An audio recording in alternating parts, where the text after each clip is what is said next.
जय श्री कृष्णा। आप सभी को श्राद्ध पक्ष के 9वें दिन की ढेरों शुभकामनाएं। प्रिय भक्तों, आज श्राद्ध के महीने का 9वां दिन है और आज आपको अवश्य ही सुनना चाहिए श्रीमद् भागवत गीता का 7वां अध्याय।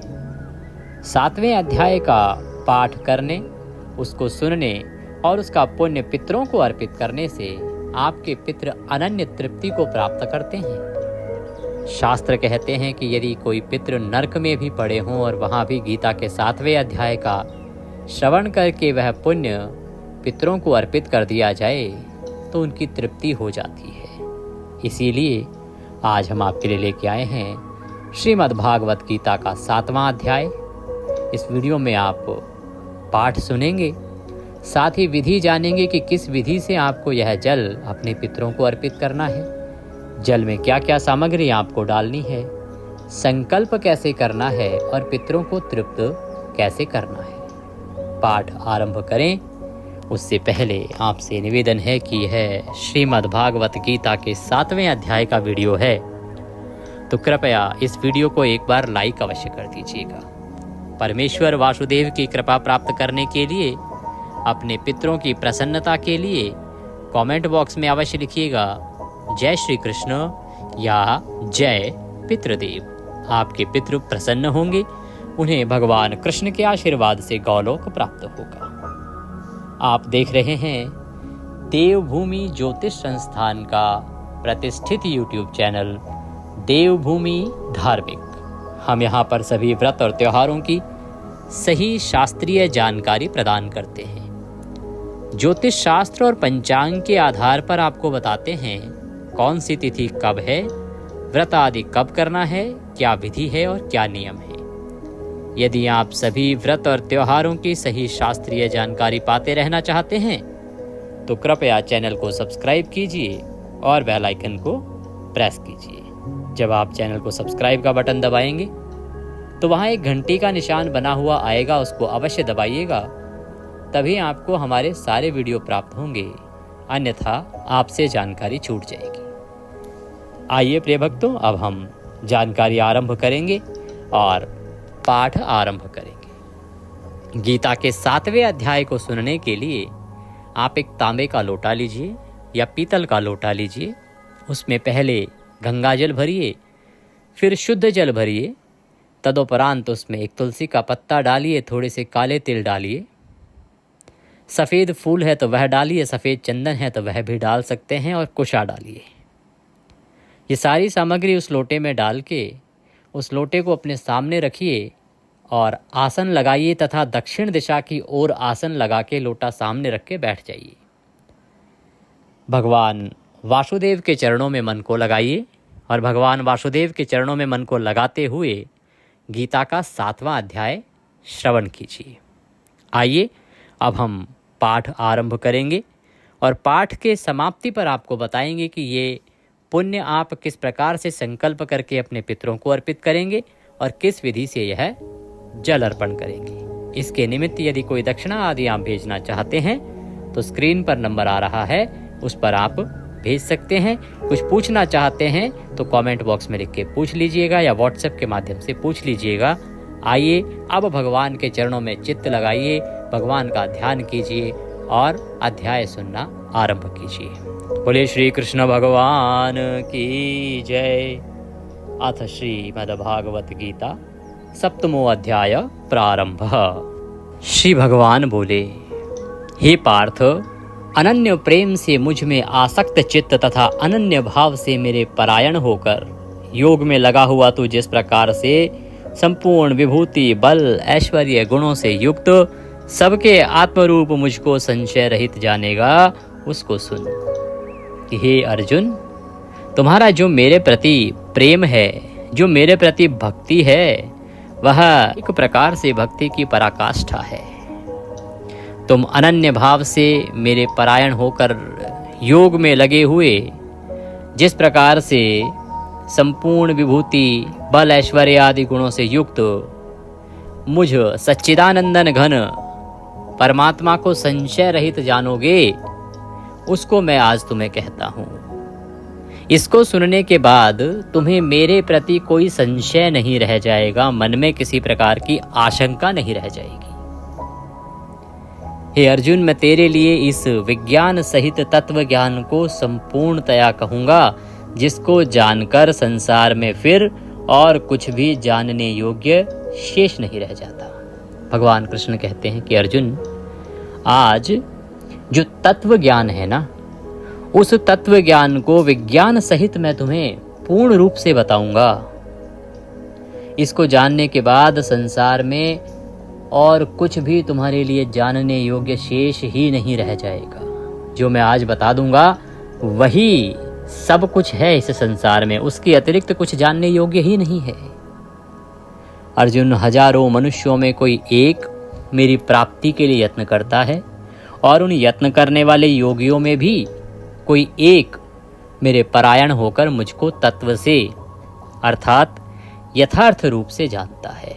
भगवान कहते हैं कि हे अर्जुन, ये जो मनुष्य समुदाय है ना, जिसमें इतने सारे लोग हैं, परंतु उन 1000 लोगों में कोई एक ही होता है जो मेरी प्राप्ति के लिए अर्थात मुझे पाने के लिए प्रयत्न करता है, यत्न करता है। और जो यत्न करने वाले लोग होते हैं उनमें कोई विरला ही होता है जो मुझको तत्व से जान पाता है। पहले तो मुझे पाने की कोशिश ही कोई नहीं करता, और जो पाने की कोशिश करते हैं कुछ लोग, उनमें तो कोई ना के बराबर ही कोई व्यक्ति होता है जो मुझे जान पाता है। भगवान कहते हैं कि पृथ्वी, जल, अग्नि, वायु, आकाश, मन, बुद्धि और अहंकार, इस प्रकार से यह 8 प्रकार से विभाजित मेरी प्रकृति है। ये 8 प्रकार बताए हैं भगवान ने प्रकृति के, और कहा है कि इन 8 प्रकारों में ने प्रकृति को विभाजित किया है।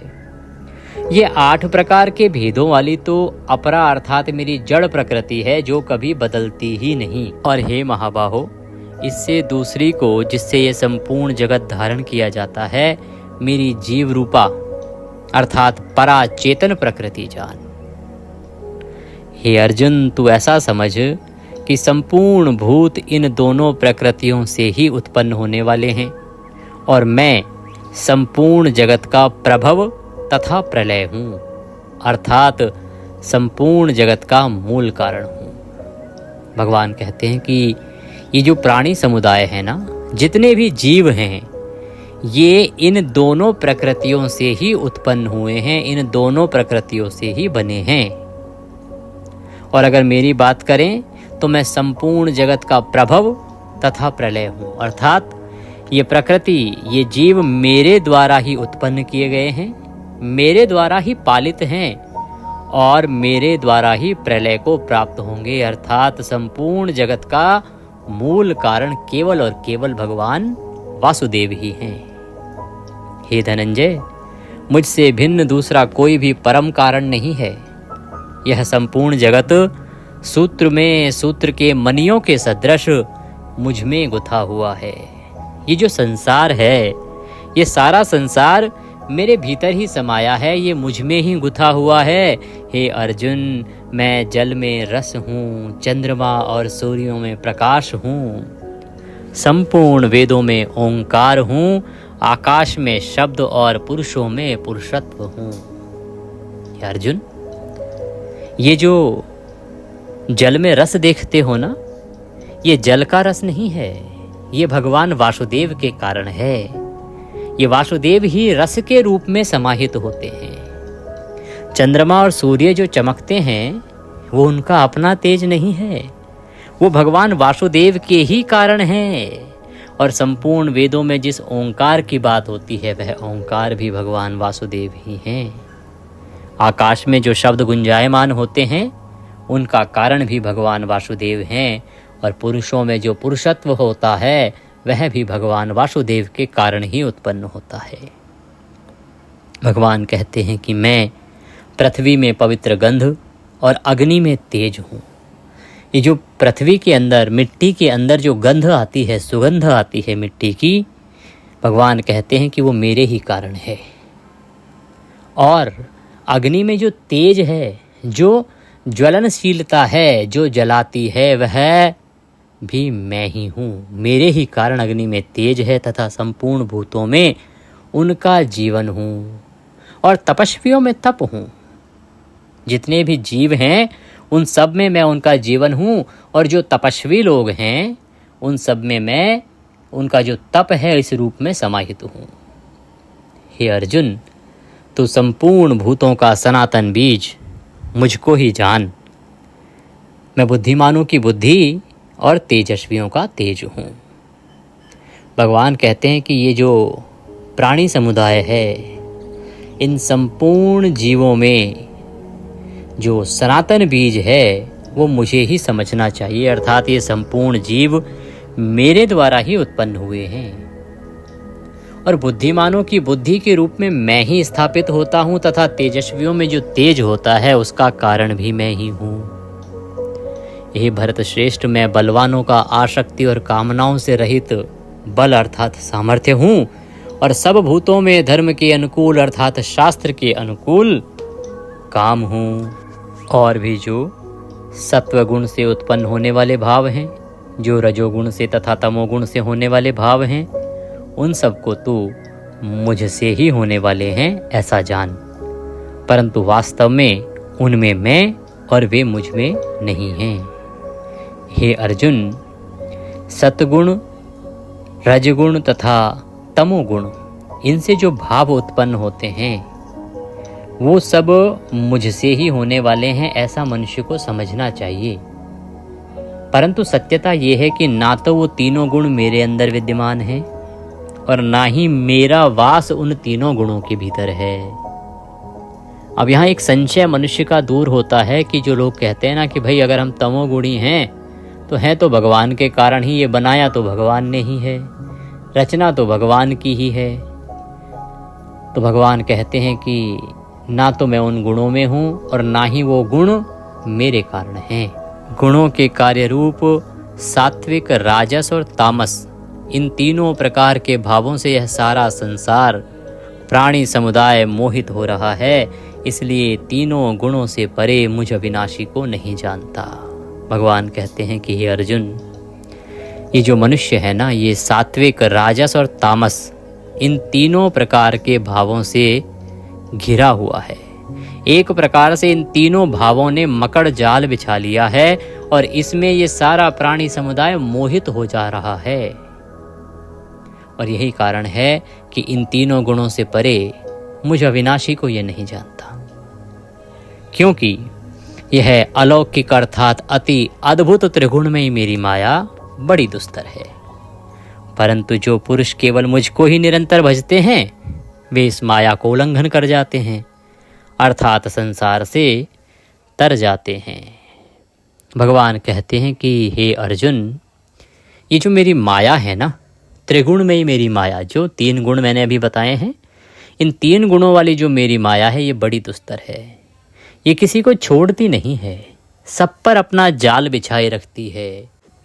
परंतु जो पुरुष केवल मुझको ही भजते हैं और निरंतर भजते हैं वे इस माया का भी उल्लंघन कर जाते हैं और इस संसार से तर जाते हैं। कि जो लोग केवल इन तीन गुणों के अंदर भरे हैं वो मोह में फंसे रहते हैं, पर जो मुझको भजते हैं, मुझ परमात्मा को भजते हैं, वो इस माया के जाल से बाहर निकल जाते हैं और तर जाते हैं। माया के द्वारा जिनका ज्ञान हरा जा चुका है, ऐसे आसुर स्वभाव को धारण किए हुए मनुष्यों में नीच दूषित कर्म करने वाले मूढ़ लोग मुझको नहीं भजते। अर्थात ये जो माया है ना, त्रिगुणमयी माया, इनके द्वारा जिन लोगों का चित्त, जिन लोगों का ज्ञान हर लिया गया है, अर्थात जो इस माया के फेर में पड़ गए हैं, उनका स्वभाव आसुर जैसा हो गया है, राक्षसों जैसा हो गया है। ऐसे जो मनुष्य हैं वो नीच कर्म करते हैं, दूषित कर्म करते हैं, और ऐसे जो अज्ञानी लोग हैं वो मुझे नहीं भजते। हे भरतवंशियों में श्रेष्ठ अर्जुन, उत्तम कर्म करने वाले अर्थार्थी, आर्त, जिज्ञासु और ज्ञानी, ऐसे चार प्रकार के भक्तजन मुझको भजते हैं। भगवान के जो भक्त हैं वो चार प्रकार के कहे गए हैं। भगवान कहते हैं कि उनमें भी नित्य मुझ में एक ही भाव से स्थित अनन्य प्रेम भक्ति वाला ज्ञानी भक्त अति उत्तम है। इन चारों में जो ज्ञानी भक्त है ना, वो श्रेष्ठतम है। क्योंकि मुझको तत्व से जानने वाले ज्ञानी को मैं अत्यंत प्रिय हूँ और वह ज्ञानी मुझे अत्यंत प्रिय है। भगवान कहते हैं कि उन चारों में जो ज्ञानी भक्त हैं वो मुझे सबसे अधिक प्रिय लगता है और उसे मैं अत्यंत प्रिय लगता हूँ। ये सभी उदार हैं, परंतु जो ज्ञानी है ना, वो तो साक्षात मेरा ही स्वरूप है। कि बाकी जो मेरे भक्त हैं, चाहे वो आर्त हैं, जिज्ञासु हैं, ये सभी जो हैं वो बड़े ही उत्तम कर्म करने वाले हैं और स्वभाव से बड़े उदार भी हैं, परंतु जो ज्ञानी भक्त है उसे समझो कि वो मेरा ही स्वरूप है। ऐसा मेरा मत है, क्योंकि वह मदगत मन बुद्धि वाला ज्ञानी भक्त अति उत्तम गति स्वरूप मुझ में ही अच्छी प्रकार से स्थित है। वो जो ज्ञानी भक्त है वो पूर्ण रूप से मेरे भीतर ही स्थित रहता है। बहुत जन्मों के अंत के जन्म में तत्व ज्ञान को प्राप्त पुरुष सब कुछ वासुदेव ही हैं, इस प्रकार मुझको भजता है, वह महात्मा अत्यंत दुर्लभ है। भगवान कहते हैं कि हे अर्जुन, एक जीव के अनंत जन्म होते हैं, अनेकों जन्म होते हैं। एक जन्म, दो जन्म, तीन जन्म की क्या बात कहूँ, एक जीव के अंत के जन्म में भी वह यह तत्व को ज्ञान को प्राप्त कर ले कि सब कुछ वासुदेव ही हैं। इस प्रकार मुझे कोई भज ले, ऐसा महात्मा अत्यंत दुर्लभ है। अर्थात एक दो जन्म छोड़ो, जब किसी जीव के, किसी प्राणी के, किसी प्राण के अंतिम जन्म आ जाते हैं, उनमें भी मनुष्य यह नहीं जान पाता, माया का पर्दा उसके ऊपर से नहीं हट पाता और इतने जन्मों के बाद भी वह ये नहीं समझ पाता कि सब कुछ तो वासुदेव ही है। जो करता है, जो धरता है, जो लेने वाला है, देने वाला है, सब कुछ वासुदेव ही है। तो ऐसा समझने वाला पुरुष अत्यंत दुर्लभ है, जो अंत के जन्म में भी भगवान को समझ सके। उन भोगों की कामना द्वारा जिनका चित्त हरा जा चुका है, वे लोग अपने स्वभाव से प्रेरित होकर उस नियम को धारण करके अन्य देवताओं को भजते हैं, अर्थात पूजते हैं। भगवान कहते हैं कि ये जो मनुष्य है ना, ये मनुष्य भोगों की कामना करता है और उन भोगों की कामनाओं के द्वारा ही उनका जो ज्ञान है वो हर लिया जाता है। भगवान कहते हैं कि ये जो मनुष्य है ना, इसकी अनंत कामनाएं होती हैं और इन कामनाओं की पूर्ति के लिए वो अन्य अन्य देवताओं को भजता है, भिन्न भिन्न देवताओं को भजता है, भिन्न भिन्न देवताओं को पूजता है। जो सकाम भक्त जिस जिस कामना या जिस जिस देवता के स्वरूप को श्रद्धा से पूजना चाहता है, उस भक्त की श्रद्धा को मैं उसी देवता के प्रति स्थिर करता हूँ। तो भगवान कह रहे हैं कि हे अर्जुन, ये जो प्राणी हैं ना, इनकी अनेकों लालसाएं हैं, कामनाएं हैं। कोई धन चाहता है, कोई स्त्री चाहता है, कोई वैभव चाहता है, कोई संपत्ति चाहता है, कोई ख्याति चाहता है, कोई ऊंचा पद चाहता है, कोई पुत्र चाहता है, कोई पुत्री चाहता है, कोई अपना मकान चाहता है। सबकी अपनी अपनी लालसाएं हैं, कामनाएं हैं। इनकी पूर्ति के लिए ये भक्ति करते हैं। इसको कहते हैं सकाम भक्ति, जब आप किसी काम की पूर्ति के लिए भक्ति कर रहे हो।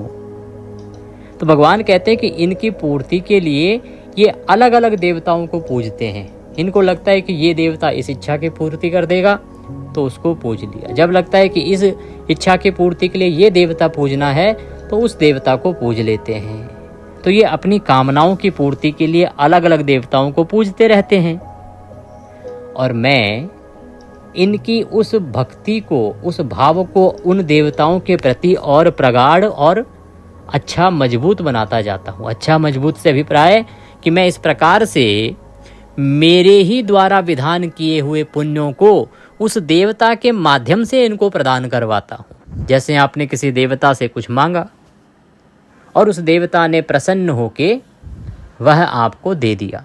अब आपको तो लगा कि इस देवता की पूजा करने से आपको वो फल प्राप्त हुआ है। भगवान वासुदेव कहते हैं कि वास्तव में वो फल मैंने ही विधान किया होता है, मेरे द्वारा ही विधानित होता है। मैं केवल उस देवता के माध्यम से वह उस मनुष्य को प्रदान कर देता हूँ, जिससे कि उस देवता में उस व्यक्ति की भक्ति और दृढ़ निश्चय हो जाती है और फिर वह उसी देवता को पूजता है। इस प्रकार जो सकाम भक्त हैं, ये जिन जिन देवताओं को पूजते हैं, ये उन्हीं देवताओं के धाम को प्राप्त करते हैं। परंतु मेरे जो भक्त हैं, चाहे मुझे जैसे मर्जी भजें, अंत में वे मुझे ही प्राप्त होते हैं। बुद्धिहीन पुरुष मेरे अनुत्तम अविनाशी परम भाव को न जानते हुए मन इंद्रियों से परे मुझ सच्चिदानंदन घन परमात्मा को मनुष्य की भांति जन्म कर व्यक्ति भाव को प्राप्त हुआ मानते हैं। भगवान कहते हैं कि जो मनुष्य है ना, ये बुद्धिहीन है, इसकी बुद्धि पता नहीं कहाँ चली गई है। ये मन इंद्रियों से परे मुझे सच्चिदानंदन घन परमात्मा को पहचान ही नहीं पाता। ये मुझे मनुष्य की तरह जन्मकर व्यक्ति भाव को प्राप्त हुआ मानता है। अपनी योग माया से छिपा हुआ मैं सबके प्रत्यक्ष नहीं होता, इसलिए यह अज्ञानी जन समुदाय मुझे जन्म रहित अविनाशी परमेश्वर को नहीं जानता, अर्थात मुझको जन्मने मरने वाला समझता है। कि मेरी जो योग माया है ना, मैं उससे सदा छुपा रहता हूँ। मैं प्रत्यक्ष रूप से सबके सामने नहीं आता। यही कारण है कि लोगों को लगता है कि मैं जन्मने और मरने वाला हूँ।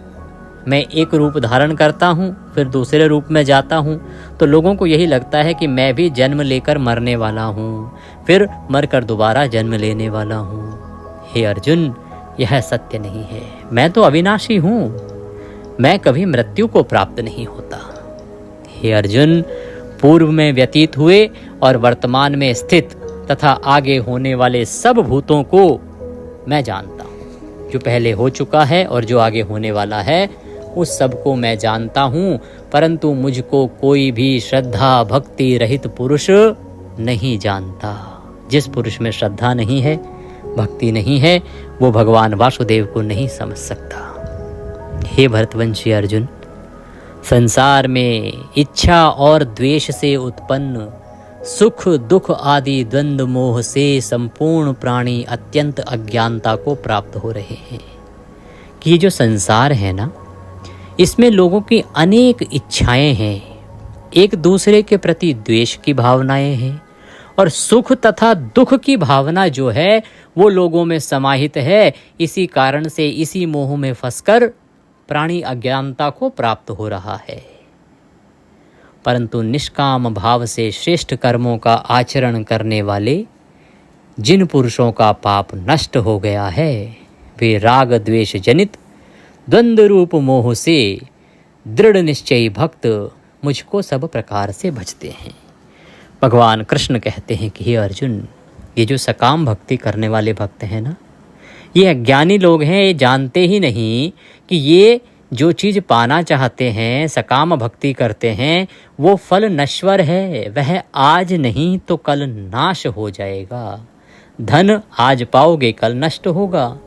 वैभव संपत्ति जो भी है वो सब यहीं रह जानी है। वहाँ मुक्ति के लिए क्या हे अर्जुन, निष्काम भाव से श्रेष्ठ कर्मों का आचरण करने वाले जिन पुरुषों का पाप नष्ट हो गया है, वे राग द्वेष जनित द्वंद्व रूपों से मोह से दृढ़ निश्चयी भक्त मुझको सब प्रकार से भजते हैं। जो निष्काम भक्ति वाले लोग हैं ना, केवल वो ही वासुदेव को भजते हैं जो मेरे शरण होकर जरा और मरण से छूटने के लिए यत्न करते हैं।